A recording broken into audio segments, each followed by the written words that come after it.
Just want to jump in and introduce myself to those of you who might not know me. I'm Yeah. Pastor Vaughn. I'm a pastor in Illinois, and I do the Vaughn Sanders Ministries channel, where I answer everyday questions from a biblical perspective so that you can be strong and courageous in living out your faith. PJ, why don't you introduce yourself to the rest of the crew? Yeah, I'm Pastor Joshua. I'm a pastor in Michigan, just a few hours away from Vaughn, and my channel is Thinking Out Loud with PJ, and it's my goal to help you think different, help you think biblically. Some similar. I think we've done some of the same topics, Vaughn. So yeah. Yeah, or maybe some of us jumped the gun and took some topics.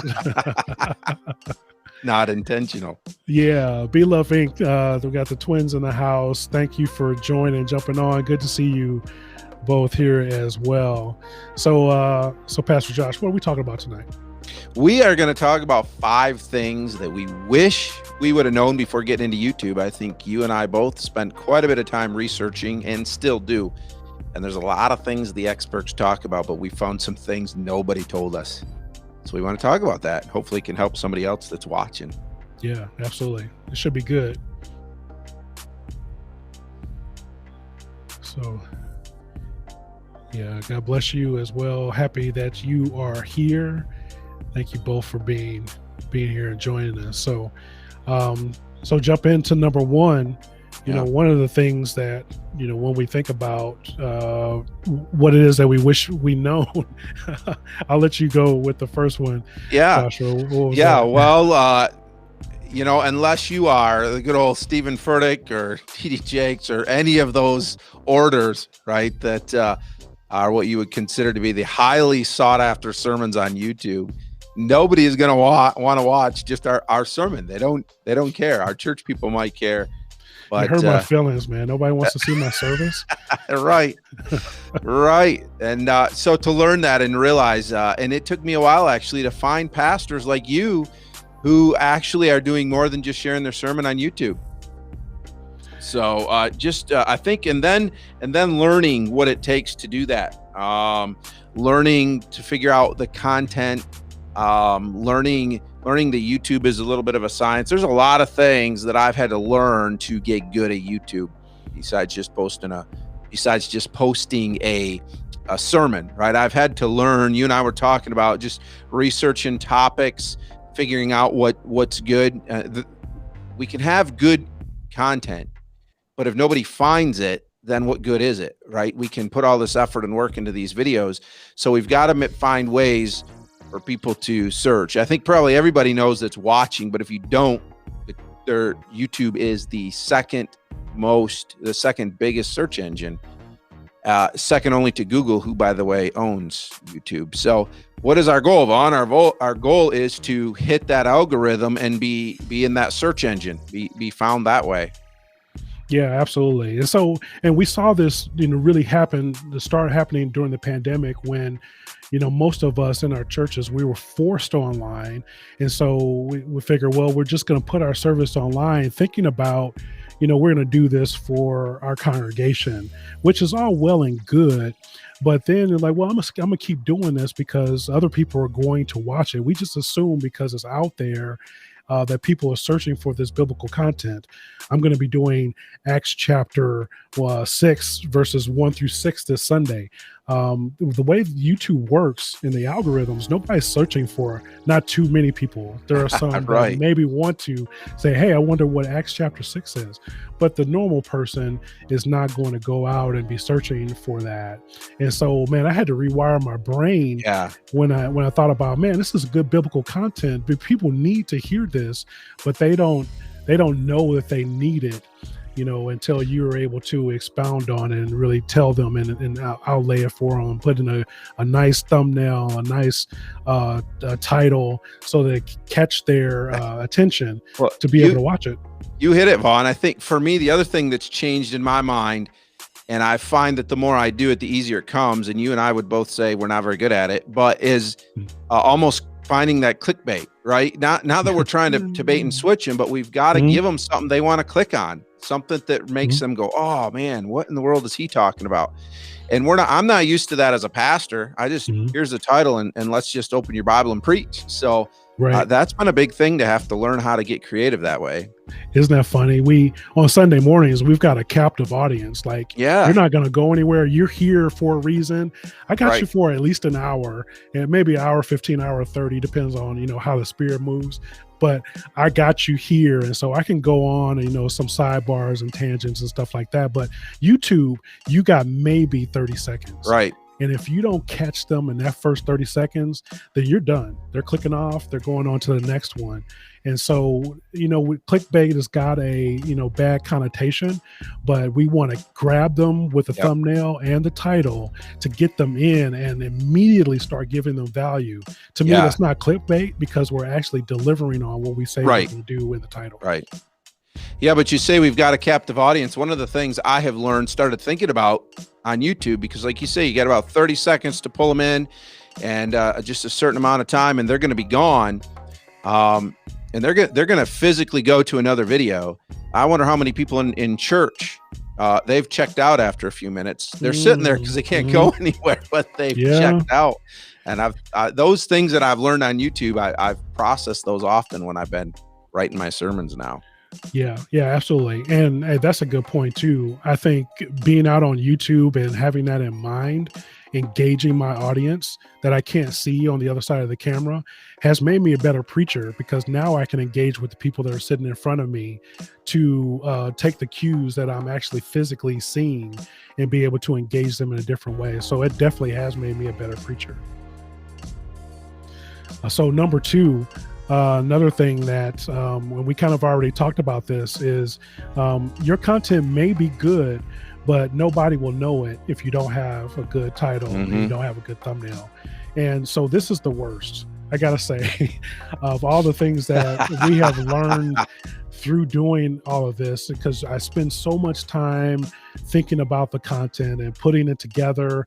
Man, I had to learn how to work this camera, had to learn how to edit, Oh man, had to learn how to get music, I had to learn all these different things. And I'm like, how come people aren't watching this? And it's because I'm using just the YouTube generated thumbnail. right. That's catching me in the weird angle. They're never good.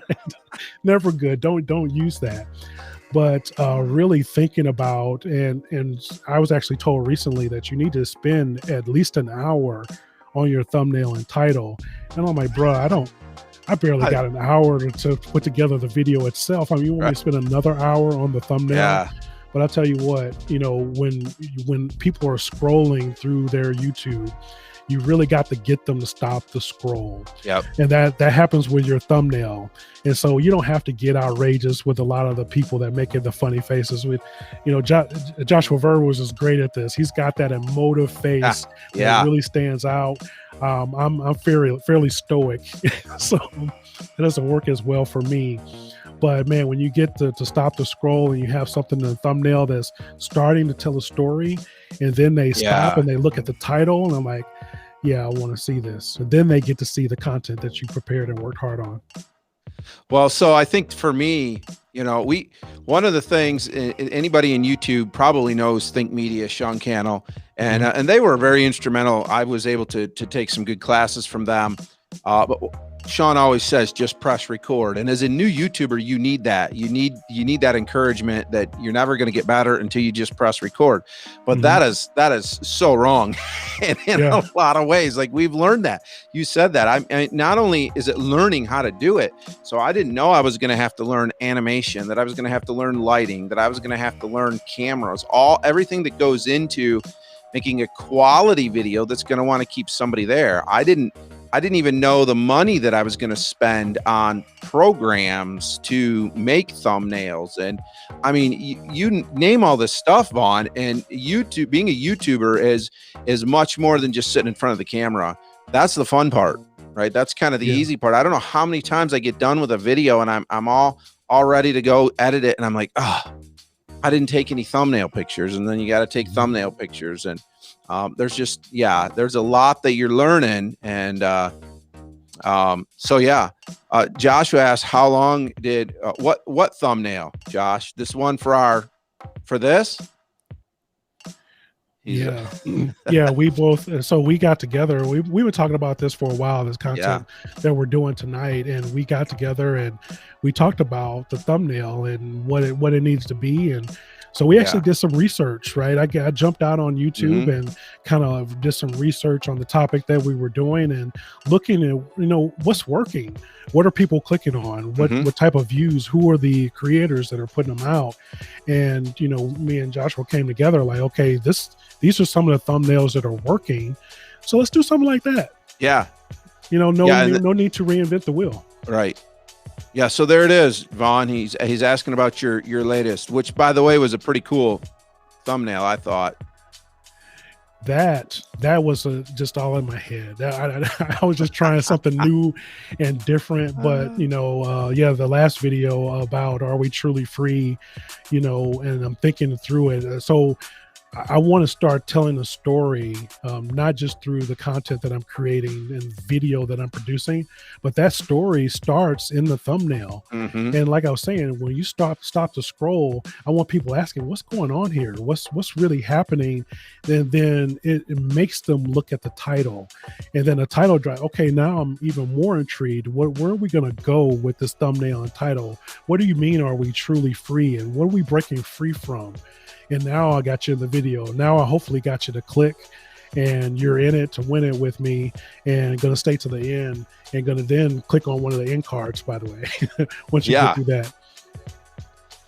So are we ready to move on to number 3, Vaughn? Yeah, I think we can do that.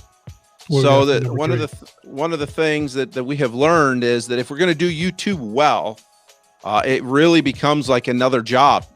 For me, I see it as another ministry. It's another ministry that's scheduled into my week.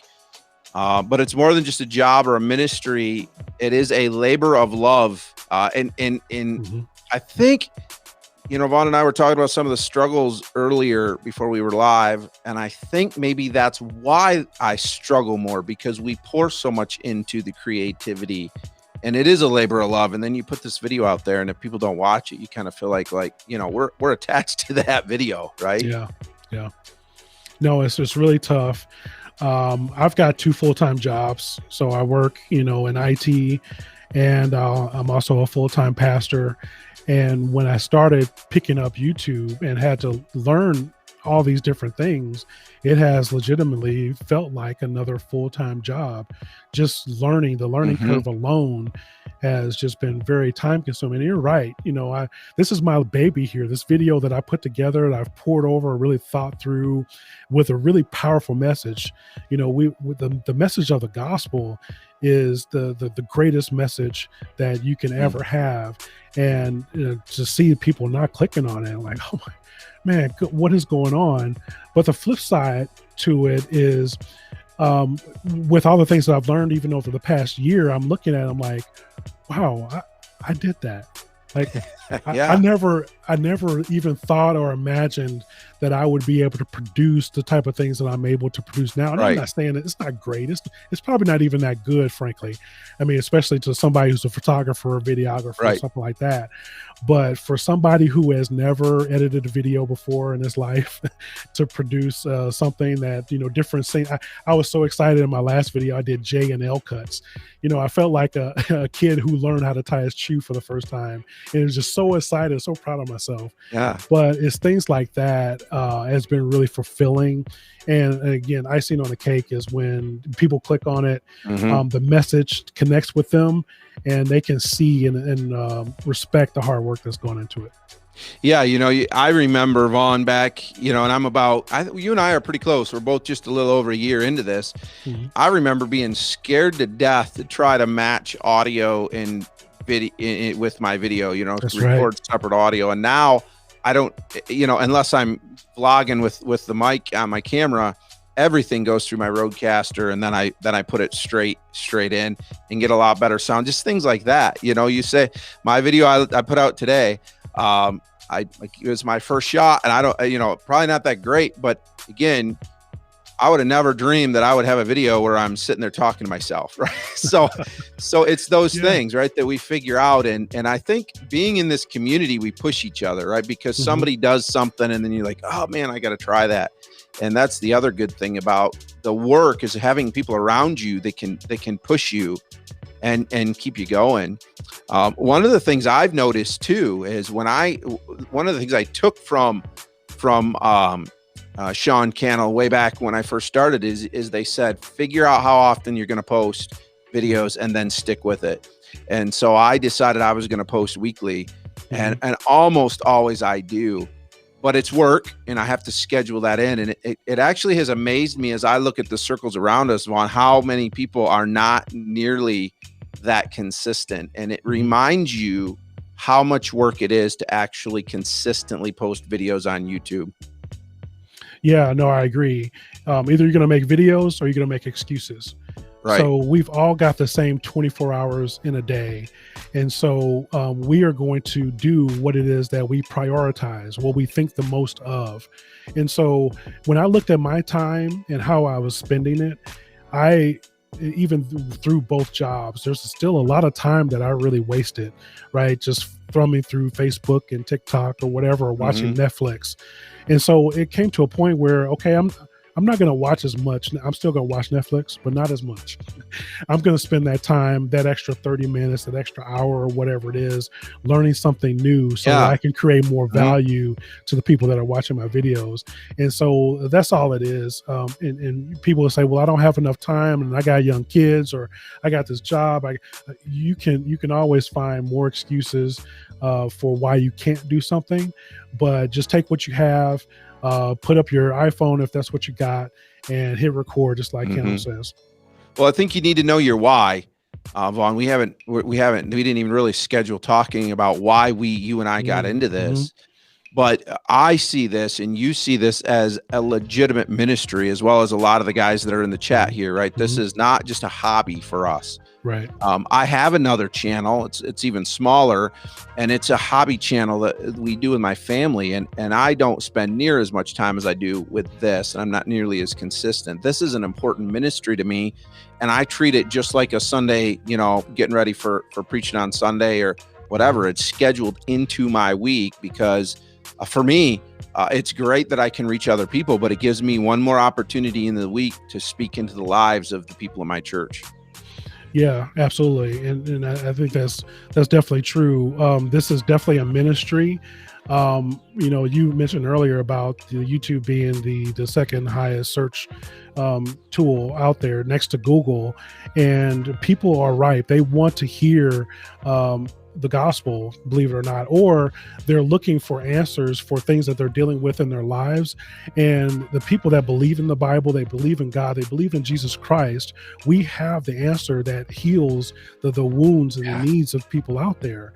And so what we are doing, I believe, and I've said this before, is like, with the Roman road, when the Romans made a transportation to get to one place or another for transporting goods and services, right? That helped the gospel to flourish. Right. And it's because of that. Now we have the internet, we have the YouTubes, and we have the Facebooks and all those kind of things where we can piggyback on those things. YouTube doesn't care what the content is. I mean, as long as it's not offensive and things of that nature, they don't care what the content is as long as people are watching. And so if we're creating good, valuable content that engages the viewers, YouTube is going to serve up whatever it is they're going to consume. And that may as well be the gospel. Yeah. I've said to people before that one of the things the Lord really impacted me with is when I started to study and understand what YouTube was, that's where the people are today. So I might as well be there too. Absolutely. That is, we go going right where the people are. Yeah, that's fantastic. So, hey, if you like the content that we're doing right now, won't you bless the like button? Just hit the like button and subscribe. And so, like I said, we are on 2 channels right now. So why don't you, if you're not subscribed to Pastor Joshua, go out to his channel, Thinking Out Loud with PJ, subscribe to him. Hey, and if you're new to me, Vaughn Sanders Ministries, I'd love for you to subscribe to me as well. These are kind of things and kind of talks that we both do on our channels, and we would love to have you there. So don't forget to bless the like and subscribe button, and also share to folks that need to hear the content that we're delivering to them. We will greatly appreciate it. Yeah, this is actually different content for us in a way, isn't it, Vaughn? Yeah. and it's Yeah, it fun. is. It's It is nice to so talk fun. about this sometimes, something a little bit different, Yeah, it's a but little more ministry still. free flowing. Yeah, definitely Yeah. ministry engagement. Very good. So, yeah, we already talked about this being a mission field for Jesus and getting the word out there. So we've already shared four things with you already, and so nobody's going to click on your Sunday sermon. So you want to make sure that you are making content specific for YouTube that is engaging. You want to target that 8 to 12 minutes or so you can get people there and get them the good news. Number two was nobody's going to know that you have good content unless you have a good thumbnail and title. Number three was this can be a labor of love, or it could be another full-time job. And I think we see those both things coming together, as well as this is a mission field for us. So Pastor Joshua, what do you got for number five? Number five, this is a big one. We're probably not going to ever go viral, right? Again, I'll quote Sean Cannell. He says, you're one video away from hitting it big. Yeah. And I think about that a lot, wondering, when I upload, is this it? But the reality is we're probably not going to go viral. But here's what you and I have both learned. We probably don't want to go viral, because once you go viral, you've got to know how to handle that. I used to think, oh man, you go viral, your channel blows up, and man, life is just great. And then you start to realize, no, it doesn't really work that way. You've got to understand how to manage the people who are there, the new people, they're coming into a certain thing. Is that what you're going to keep them with? As we build slowly, people begin to really get an understanding of who we are and the quality of content and the value we're bringing them. But when you blow up, I don't think that's always the best thing. In fact, I've seen several YouTubers that have blown up and then they're making just junk content, trying to keep the people there. They kind of sell out in a lot of ways, right? Yeah, and here I am thinking I'm going to be the Christian Mr. Beast. just go and have millions and millions of people. No, by no stretch of the imagination did I think that. And so this is totally right. So I do know people who are on YouTube who have gotten some viral videos and amassed, thousands of subscribers and views, and that has been great. But then, and they might have caught that the viral trend or something. And so once that trend was over, now what? Now what do you got? Now what are you going to do? And they really struggled, and it's been really tough to really figure out, am I going to be known for this thing now? Do I have to do everything I have to talk about? Is it going to be around this thing, or can I have some other content now? Because I just don't know where to go. And now that I'm doing other things that people didn't come here for, now they don't want to subscribe, or I'm not getting any new subscribers. So it's really tough. When you're thinking about just being shot to the moon, right? The low and slow really does. I'm all about smoking meats and the low and slow, so we know how good that can be. Yeah, and I find, for me, it's a grind. Anybody that wants to get into any kind of content creation, whether it's podcasting, YouTube, whatever, you're going to find that it is a grind, putting out that content every week, and maybe not getting the reaction that you hope, maybe not getting the subscribers, right? You're continuously grinding and not going viral. But for me, my joy is when I put out a video and one person leaves this comment that says, hey, I really needed that this week, right? I appreciate this content, or whatever it is. So again, I'm reminded it's no different. YouTube is no different than in church, right? We're not here. God isn't expecting us to reach everybody. He's expecting us to reach somebody. And so when we can do that, I think that's great. Yeah, absolutely. And we have a special reason why we're doing what we're doing. Right. And it is to see people come to Christ. And so in some respect, we have some discipleship ability that we're able to share not only the gospel, but also kind of walk through what the Bible says in different areas to help people grow spiritually. Right. And also when you talk about going viral, that's not only going to bring people who want to hear the content that you have, it's going to bring the haters too. And so you have to Yes. be Yeah. willing, ready, and able to be able to withstand a lot of the things that come with that. Because, oh, now you're talking about this Jesus guy. You know, Jesus isn't real, and it was made up, and it's all fictitious, and people just made up the Bible, and you got to contend with all that kind of stuff too. And so it all comes with the territory, and you got to be ready to deal with it one way or another. Mm-hmm. Yeah. And thankfully, I haven't got too many of those. I've gotten some, but you see, even in those bigger channels, you're bringing a lot more people in, and you've got to be ready to do that. Yeah. Yep, absolutely. So that's 5 things that we hoped that we would know before we started YouTube. So hopefully it's been a blessing to you, whether you're on YouTube, whether you've been on here for a long time, or maybe you're thinking about joining YouTube and making some content. Hopefully that's been beneficial for you. But we got a bonus tip as well. So we said we're going to do 5, but we want to deliver value for you. So we're going to give you a bonus as well. What's our bonus? I'm going to do the bonus. You got the bonus. Yes. That is all of you that has joined us tonight, that join our live streams, that click on our videos, that like, that comment. It's really the community. And Pastor Josh and I both agree, we didn't expect the type of community that's grown or be in a community like this, where we are able to support each other. You said earlier, like raising the bar, like how did he do that? I want to do that. Because before we went on, I was talking to Joshua about his video he posted today. I'm like, how did you do that?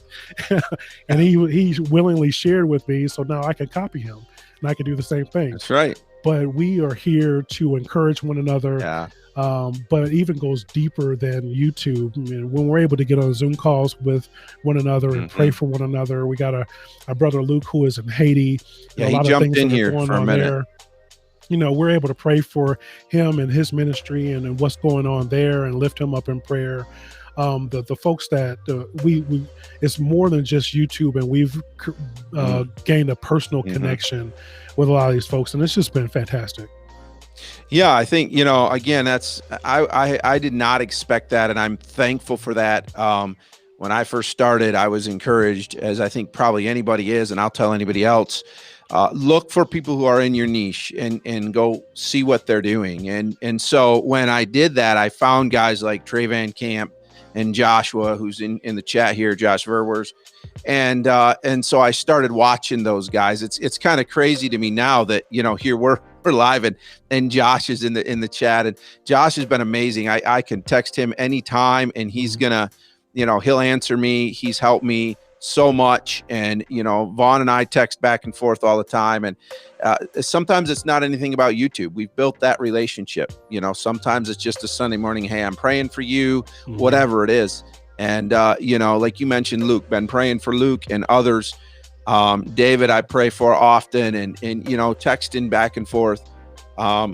And so I never expected to gain this group of friends. And it's funny because I kind of refer to all you guys as my YouTube buddies, because that way people understand we're good friends, but we haven't, I've met one of you, right? So in person, but I consider you guys good friends. I mean, Vaughn and I talk often, so.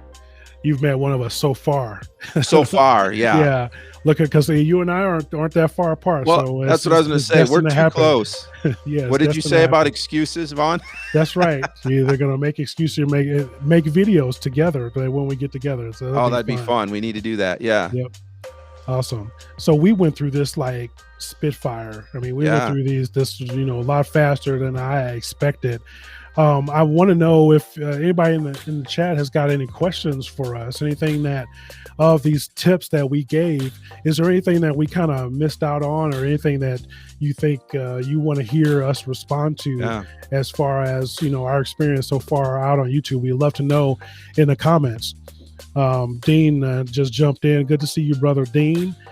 He's another one out there who is grinding away. We just recently did a 1 hour challenge which is madness, by the way. Don't do this challenge. But Dean, he went the extra mile. He's like, I'm going to just not only record and edit this video and upload it in an hour, but I'm just going to remodel my whole studio at the same time. You're a madman, Dean. What are you doing? Hey, I'll add something, Vaughn, while we're waiting for if anybody's got questions. So before I got on YouTube, I never subscribed to a channel. I had never subscribed to any channels. I had never hit the like button, and I never commented.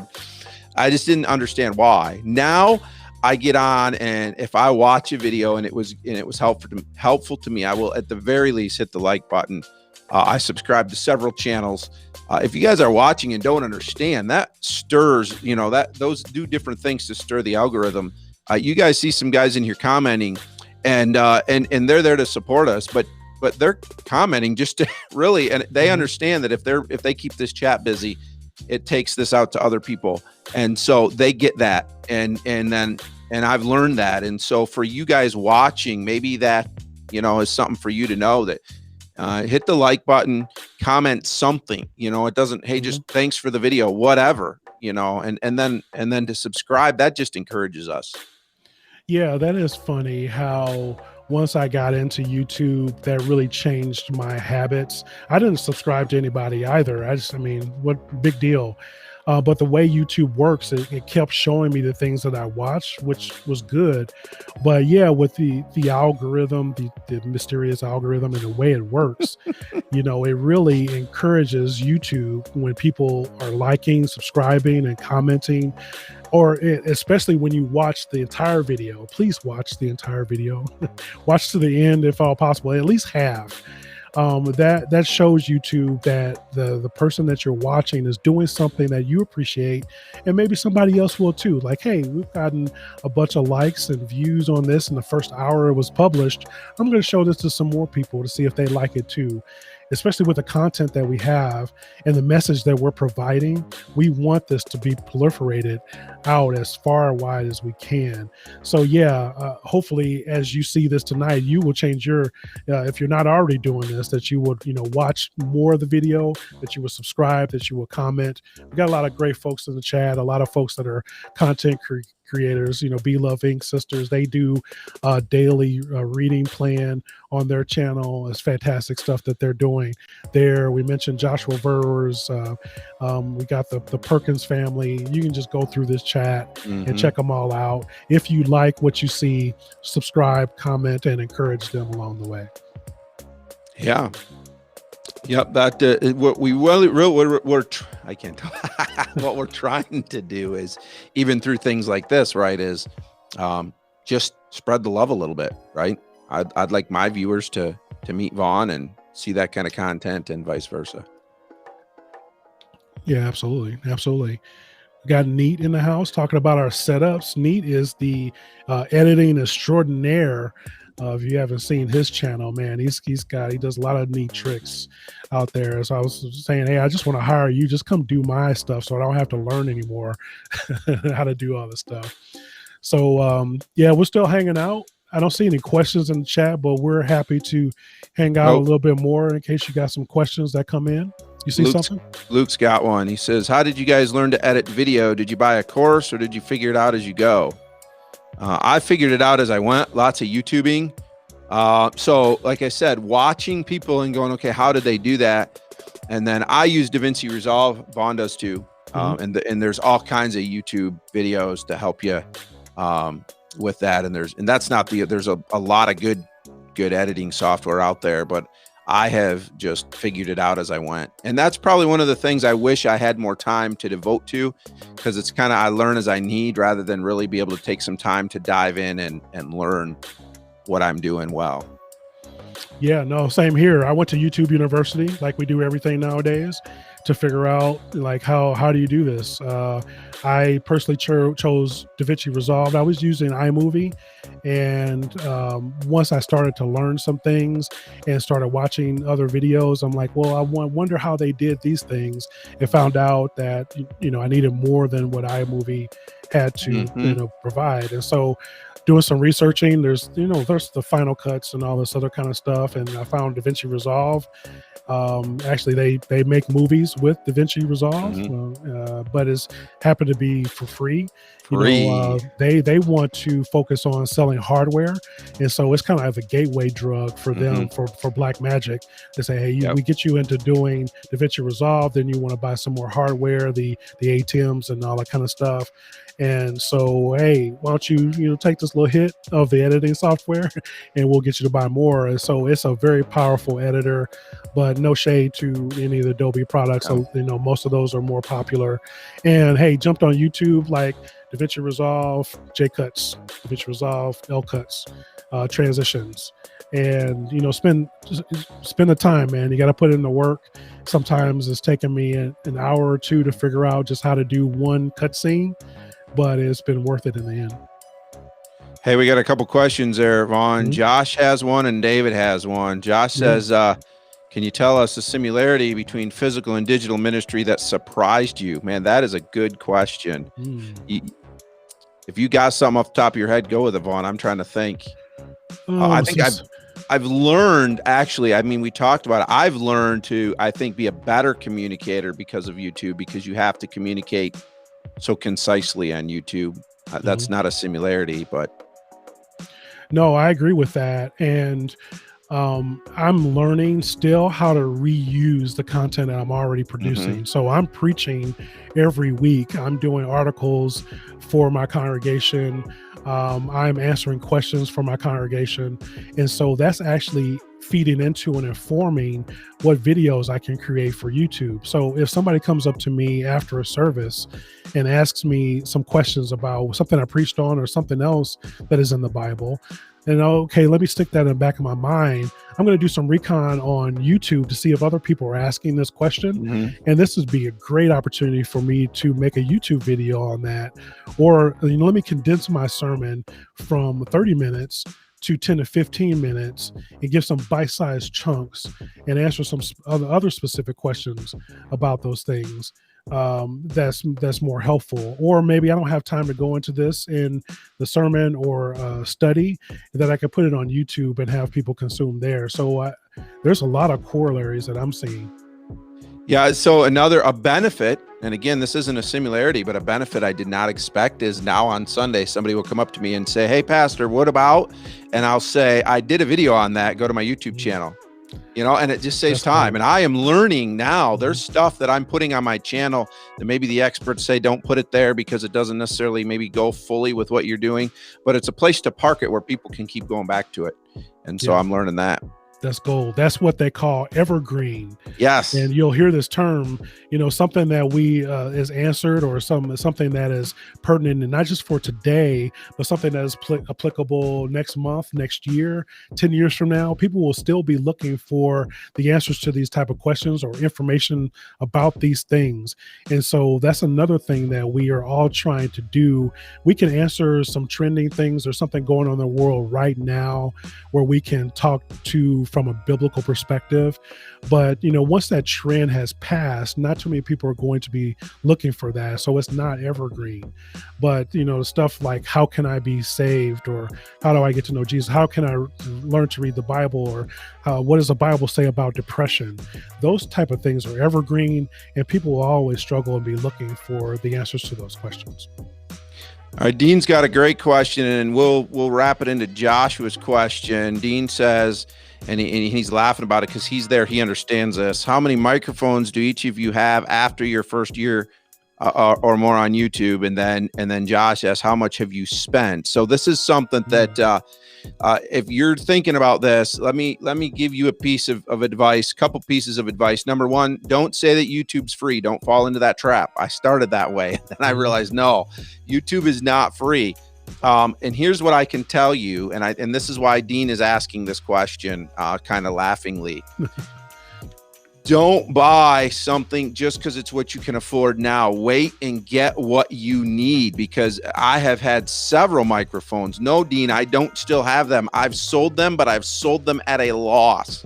And until I came up with, that's why I have this one, because this is, you don't go better than this one. So you make that jump and you're done, right? You're always upgrading your audio, your video, your lighting. And so wherever you can kind of peak that, that's where you need to do it. I have spent A lot of money on gear. And I think that's different. If you're more of a vlogger where you just need a camera and you carry it around, that's fine. But in the studio, I have a 3-camera setup. I actually only have 2 cameras right now. I use my cell phone for the third, and I'm working on buying a third camera. And there's just a lot of things. I've got lights I need to upgrade. So there's always something. Spend a lot of money, but make sure you get what you need. Don't feel bad about spending money on the best, and wait till you can get the best. What do you think, Vaughn? No, I agree with that.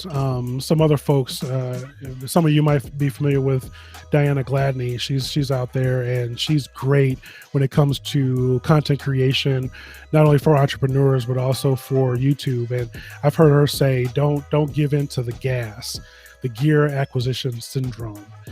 You don't need, just because Joshua's got the Shure, I got the Samson, don't feel like you need to have that.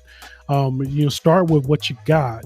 One of the things that I did is I needed to prove to myself that I was going to be serious about YouTube. So I didn't want to go out and spend a bunch of money. Well, I did want to, but I wouldn't let myself to do that. And so what I did is started with what I had and really say, okay, for the next 21 days, I'm going to make a video every day. And if I can get through that, then I'll start planning out. One thing about being a Christian, we know and understand that we need to be good stewards. And so this is especially important as we do things like YouTube. And so as we start to get out there, start with what you have and use it to the best of your ability until you get to a place if you need to save up for something that is better and greater. But I absolutely would not tell you to go out and look for the cheapest anything. You buy the cheapest, you're going to eventually buy more and spend more than what you would if you were just to save up and to buy the thing that you actually need. So this is what Joshua just said. So save up to buy the good quality mic, when you need to upgrade. I mean, I got the Samson Q2U, which I think is a great mic. I've been told that my voice sounds like velvet on it, so I'm happy with that. But I would love to jump up to the Shure. That's what, most people are using.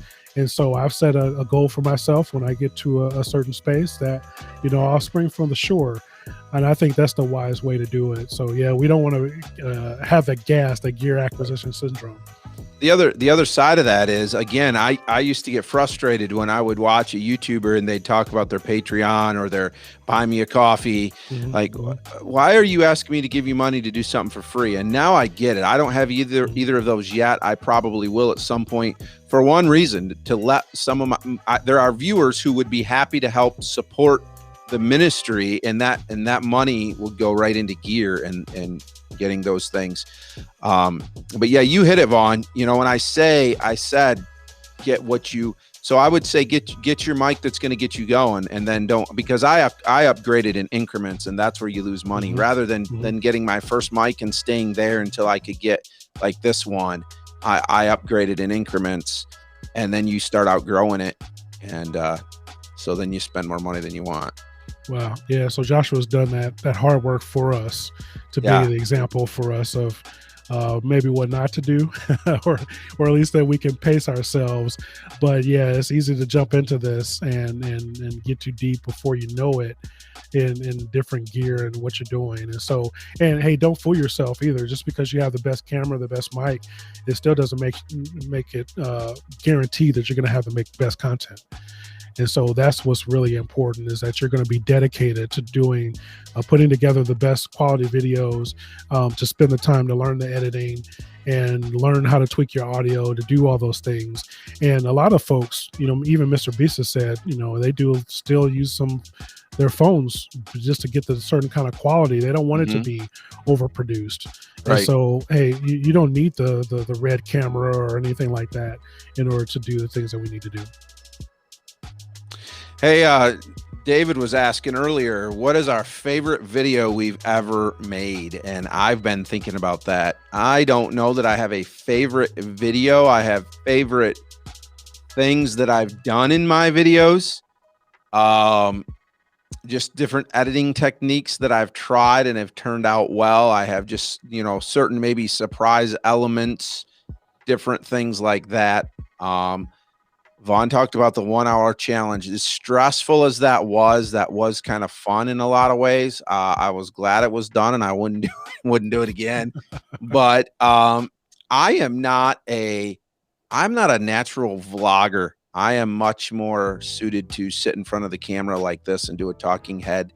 And I want so much to be a better vlogger because I think that's fun. So, that 1 hour challenge kind of just forced me to try to vlog a little bit.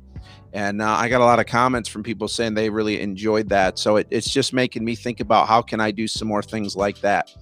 And then when I'm in the middle of that 1 hour challenge, you're really not thinking about the vlog. You're just kind of cranking it out. So what about you, Vaughn? That is a very tough question.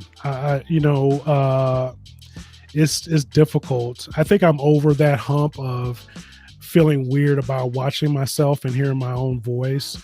I think I'm okay, but the challenge is I'm still too critical. So even I'm a perfectionist, and that hurts as well. And so every time I watch a video, I'm thinking and looking at what I could have done better.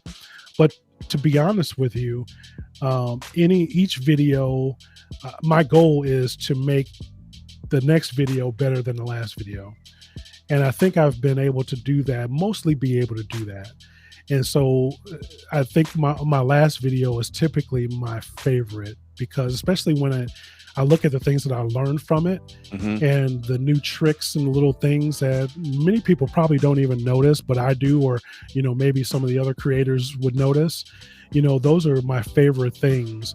And so that's probably, I don't know if that's a cop-out answer, but it's really the last video that I made is my favorite, because hopefully it's better than the one before it. Yeah. Isn't that the goal? The goal is to get better each time. And I think sometimes we take greater leaps, like this one that I released today. That was a big leap for me. And like you said, I'm a perfectionist. I look at it and I'm not real thrilled with it, but it worked, but other people who don't see that, they loved it. And, but again, that was a big leap for me. So, always trying to get better and find those ways to just kind of be creative. It's fun. So one of the big things I love about YouTube is that I get to be creative. And I've heard several other pastors who are YouTubers say this. There's some room for creativity when we're preaching, but ultimately when I preach, I just want to preach the word. I don't want to distract from the word. Here we just open the Bible and we dig in. So now YouTube gives me that opportunity to be a little bit more creative. And oddly, things like even the music, right? Like, it just finding myself being more free to have, some music that's a little bit more happening, or whatever you want to say, right? It took me a little while to get okay with that, but now just that creativity and that fun and that joy. Yeah. Speaking of fun, Andy McMillan asked a question. What do you believe is more sexy, the beard or the bald head? And why not both? Well, I got to go with the bald head, obviously. Yeah, why not both? If I'm compensating, I mean, Joshua is secure in what he has or doesn't have in that look. I try to hold on far too long, and so I'm compensating down here with the beard. So, yeah, I can't answer. Oh, David, I just hope to get more time to create in the future. Time is tough, and I understand that, especially in ministry. And that's for me too. I'm consistent. My creativity is what suffers with time. Because it takes, just like, again, today's video, some of those other things that I've done that have been more fun, you have to learn how to do them. It takes a little more time to do some of those creative things. Yeah, and to do it well, because I'm finding out that as I'm creating more content, really, we talked about thumbnails and titles, and we didn't realize how much thought and process that would take. But really, when we're also thinking about the content, especially when you're thinking about vlogging or different things like that, if you're thinking about different scenes and, Mhm. I'm going to cut here, or I'm going to do this and have this type of emotion, or this type of cut, or this type of transition, you have to think about all those things on the front end. And you hear about storyboarding when people are making, films. And I know I do a little bit of that. I probably could do more when I'm Mhm. putting together the content for my video. And so I'm always thinking, yeah, if I had more time, I coulda, shoulda, woulda. And I think, and I do that when I'm preaching too, right? You Yeah. you you Oh, study yeah. for so long, and you pray for so long, and you're thinking about and pouring over it. And then once you leave the pulpit, and hopefully you left everything there, and the Holy Spirit is working, and you're thinking, oh man, I didn't mention this, or I should have mentioned that, or if I had more time. So I think that just comes with the territory. Yeah. Yeah, and I was reading this week, and I wish I could remember where I read it, but it really stuck with me. I can't even remember where I read it, but the idea, talking about pastors and YouTubers, and at best, we're going to reach people we would have never reached before. At Yeah. worst, we're going to pick up a whole bunch of skills that we never had, which is Yeah. kind of what we're talking about, right? All these things that we have had to learn. Even just my mind now, when it comes to live streaming at church, right? My mind is turning in a different way. And there's just so many different things that I've found that this has become helpful. I've been able to help a lot of people who just struggle with this stuff. Part of my studio here is getting switched over, and there's actually a mission board that I'm on the board of, and we're helping them get get a YouTube channel going for them. And I'm actually going to be able to give them a corner to set up here and then use all my equipment. I love that. I love that I've been able to invest in this stuff and further the ministry for the Lord. So there's a lot of really neat things that I have been able to do that I have not expected. Yeah, absolutely. And Andy comes with another good question, about taking a break. And that's tough, especially for those of us who are bivocational, or with anything. As both of us are professed perfectionists, and feel like we need to be on, we need to be available. So luckily, my wife is really good at saying, hey, it's been a while since you took a break, and reminding me of those things. And I just try to be more intentional about it and schedule them out when I can. And that goes for YouTube as well. Either that we talk about being consistent, but that means that you're not posting one video and then not posting anything for 6 months. So if it's every week, if it's every other week, or if it's once a month, that's the quality content is what matters, Right. and that your viewers can count on you to be there, and that you just haven't ghosted them, right? So even if that means you put together some more shorter content and you stack them up so that you can take a break but still have videos posted, you Right. can certainly do that and have those scheduled. But you definitely need to make sure that you mentally, physically, and spiritually you're taking care of yourself and not letting YouTube getting in the way. Right. Yeah. So, and to answer, my answer to that question would be, when do you take a break? You take a break when you need it.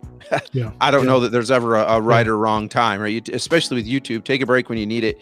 And I think, Vaughn, what you said has been one of the things that I've encouraged, even when working with this mission. I said, look, guys, we got to figure out how often you want to post and stick to it for that reason. But if you say, okay, I'm going to post monthly because posting weekly is too much for me, that doesn't mean you can't throw out an extra video here and there. Just make sure you're at least posting monthly. And then if you need to take a break in there somewhere, the beauty of YouTube is you can put it together and post it and schedule it to release. So I went on vacation. I was part business, part ministry trip, part vacation in January or February, rather, January, February. And I put together videos almost every week while I was gone. So even there was a benefit that my people still could watch while I was gone. So there's ways around that, but I think don't be afraid to take a break for sure if you need it. But just plan out so you can consistently post. That would be my encouragement. Absolutely, totally agree.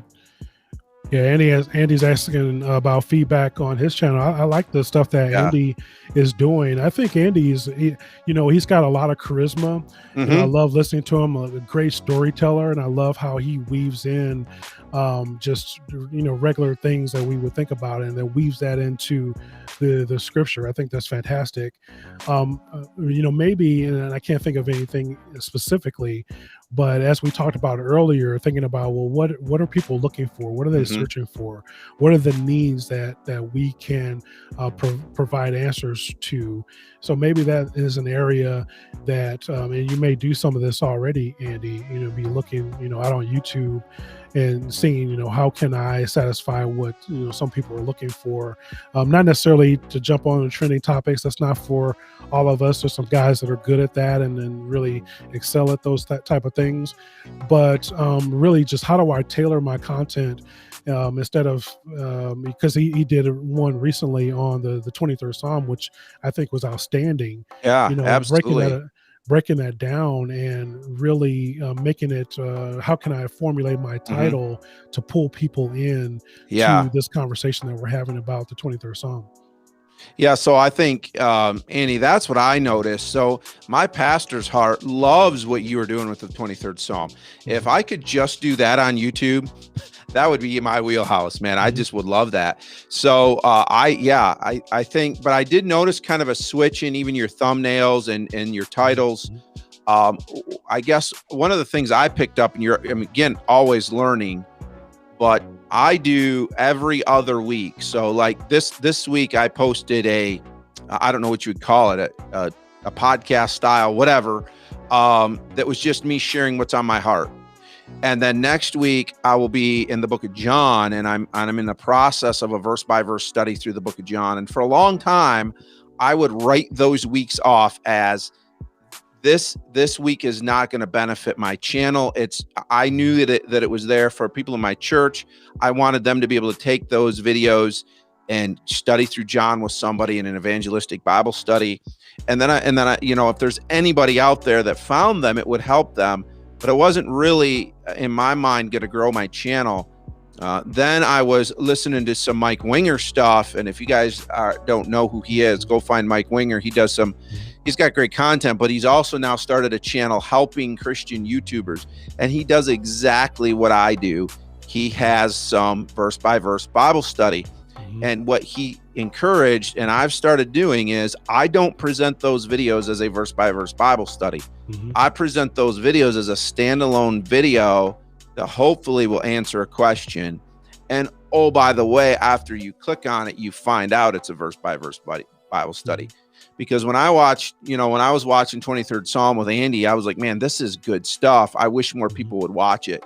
That's not stuff that people are going to click on to watch unless you can frame that in a way. And sometimes you just can't, right? Sometimes it just is not going to happen. But and I think I would say the same to David. David asked the same question. And David, I love that you're just driving in the car talking. Like, that's a niche for you. That's a cool thing. Yeah, I love that. I would encourage you, and I know. So here's the other thing, and Vaughn, maybe you would agree or disagree. I don't know, but I look at what David is doing, and his content is great.